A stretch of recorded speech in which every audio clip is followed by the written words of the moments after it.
Alkisah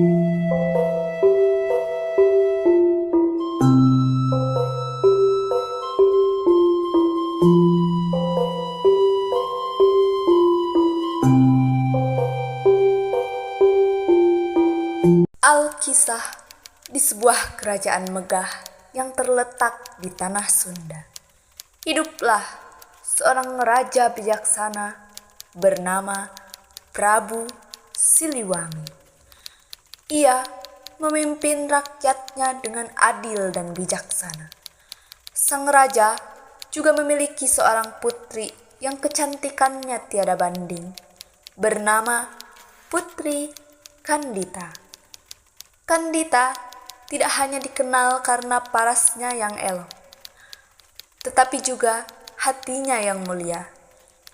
Ia selalu peduli pada rakyat kecil dan mengutamakan kebaikan di atas segalanya. Suatu hari, Prabu Siliwangi sedang berbincang di taman istana bersama permaisuri tercinta. Mereka membicarakan banyak hal, termasuk masa depan Putri Kandita. Raja menginginkan Putri Kandita sebagai penerus tahtanya kelak. Baginda, tidak terasa ya, putri kita Kandita sudah dewasa saja. Kau benar, Adinda Ratu. Dia tumbuh menjadi putri yang cantik dan bijaksana. Kelak nanti, aku ingin menjadikan ia sebagai penggantiku. Apakah itu tidak akan menjadi masalah, Baginda? Bagaimana dengan anak selir yang lain? Tidak, Ratu. Menurutku Putri Kandita yang paling cocok untuk menggantikan posisiku. Dia cantik, arif, dan bijaksana. Dia memiliki sifat seorang pemimpin yang kuat. Lagi pula, tekadku sudah bulat. Baiklah, Baginda. Jika itu keputusanmu, aku akan mendukung. Mari kita bicarakan dengan Putri Kandita.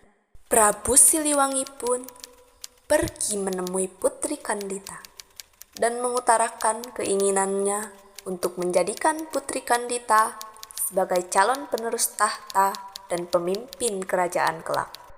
Putri Kandita, ada sesuatu yang ingin Ayahanda sampaikan padamu. Apa itu, Ayahanda? Aku berpikir untuk menjadikanmu sebagai penerus tahtaku dan calon pemimpin negeri ini kelak. Apa itu tidak berlebihan, Ayah? Masih ada putra-putri yang lain yang lebih baik dariku. Tidak, Kandita. Kamu yang paling pantas untuk memimpin negeri ini. Kamu memiliki sifat seorang pemimpin. Banyak orang menyukaimu. Lagi pula, kamu adalah pewarisku yang sah. Baiklah, Ayahanda. Kalau begitu, akan aku pikirkan lagi. Tanpa pengetahuan raja, ternyata ada seorang selir yang mendengar percakapan itu. Selir itu merasa marah. Dia bergegas pergi dan memberitahu selir lain. Hah? Apa-apaan maksudnya? Kandita akan dijadikan pemimpin. Tidak bisa dibiarkan. Aku harus menemui yang lain. Selir itu pun pergi menuju istana sebelah, yaitu istana tempat para selir tinggal. Dia datang dengan terburu-buru dan cemas. Hei semuanya, dengarkan. Aku baru saja mendengar hal yang sangat penting. Apa itu? Kau terlihat sangat cemas. Baginda berniat menjadikan Putri Kandita sebagai penerus tahtanya kelak. Ini tidak bisa dibiarkan. Kita harus mencegahnya. Tapi, bagaimana cara kita mencegahnya? Putri Kandita putri kesayangan raja. Kau benar, ini sulit. Aku punya ide. Kita harus meminta bantuan pada seseorang. Seseorang? Siapa? Aku punya kenalan seorang dukun di desa seberang. Dia memiliki ilmu yang kuat. Kita bisa meminta bantuannya untuk menghilangkan Putri Kandita dan permaisuri. Bagaimana jika rencana kita gagal? Kita harus mengambil resiko. Ini adalah satu-satunya cara. Selir itu pun berangkat menuju desa seberang untuk menemui dukun tersebut. Dia berangkat dengan hati yang cemas dan ketakutan. Apa yang kau inginkan dariku? Kami ingin meminta bantuanmu. Bisakah kamu menghilangkan seseorang? Apa maksudmu? Menghilangkan seseorang itu sulit, tapi aku bisa melakukannya dengan imbalan yang pantas. Aku akan memberikan apapun yang kau mau. Kumohon, bantulah aku. Baiklah, siapa yang ingin kau hilangkan? Aku ingin menghilangkan Putri Kandita dan ibunya. Apakah kau bisa melakukannya? Tentu saja. Tunggu sebentar. Aku akan menyiapkan ramuan dan mantra. Setelah dukun itu selesai membuat ramuan dan mantra, selir itu kembali pulang dengan hati yang berdebar. Dia tidak sabar untuk segera menjalankan aksinya. Keesokan harinya, tiba-tiba seluruh tubuh Putri Kandita dan Permaisuri gatal-gatal. Tubuh mereka muncul bintik merah dan mengeluarkan bau tak sedap. Raja yang melihat itu kebingungan. Dia memanggil seluruh tabib dari kerajaan, namun tak ada satupun yang dapat menyembuhkannya. Ada apa ini? Kenapa tubuhku gatal-gatal? Ada apa, Putri Kandita? Seluruh tubuhku gatal-gatal, Ayahanda. Ada apa ini? Kenapa kau dan ibumu bisa gatal-gatal secara bersamaan? Aku akan segera memanggil tabib. Tak ada satupun yang dapat menyembuhkan penyakit itu ataupun mengetahui penyebabnya. Hingga Permaisuri mogok makan dan akhirnya meninggal dunia. Raja berduka cita. Dia sering melamun sendirian. Ketika sedang melamun, tiba-tiba datang seorang selir menghampirinya. Baginda, bagaimana kabar Putri Kandita? Apakah dia sudah membaik?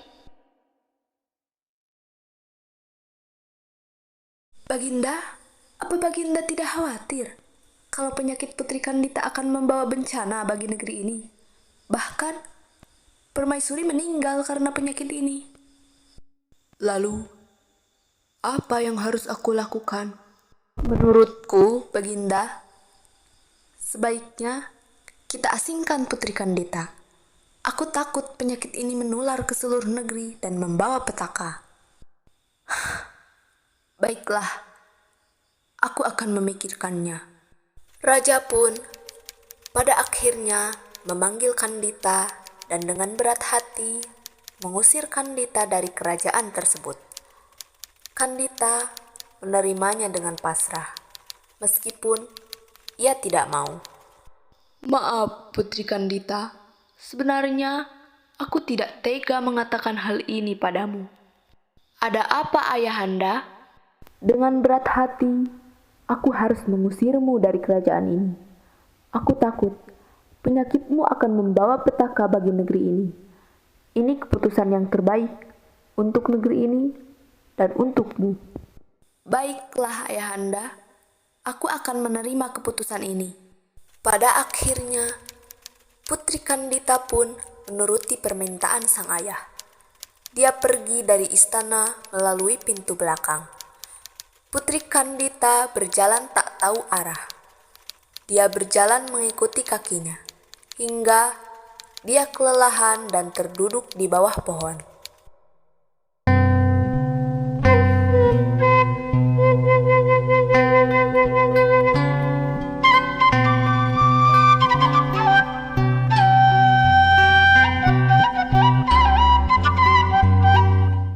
Putri Kandita menyeburlah ke air. Niscaya kutukanmu akan hilang.